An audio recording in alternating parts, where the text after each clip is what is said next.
Hello दोस्तों, सुप्रभात।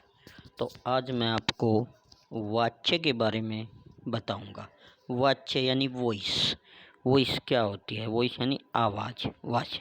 परिभाषा: जिस क्रिया से यह पता चले कि किसी वाक्य में कर्ता, कर्म या भाव में किसी एक की प्रधानता हो तो उसे वाच्य कहते हैं। एक बार फिर सुने।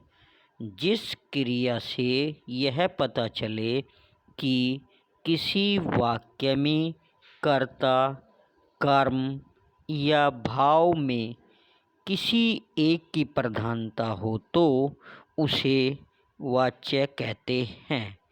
ये 3 प्रकार के होते हैं, अर्थात वाच्य कितने प्रकार के होते हैं? 3।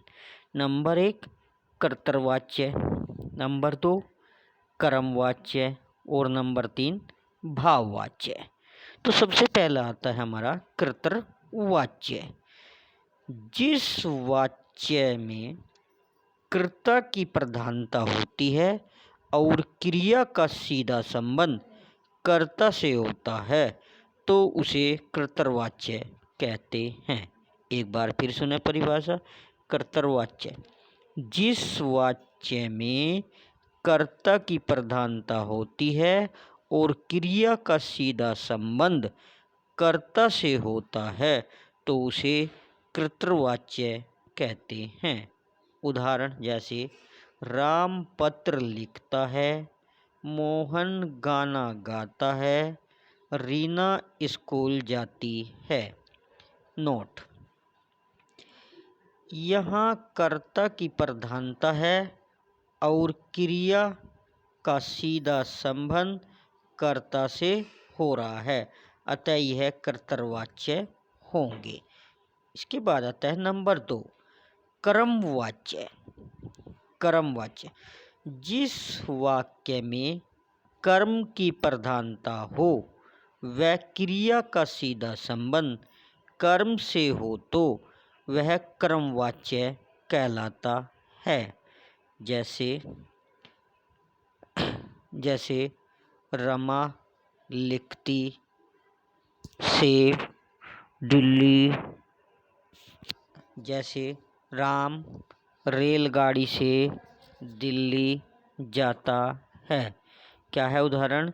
जैसे राम रेलगाड़ी से दिल्ली जाता है।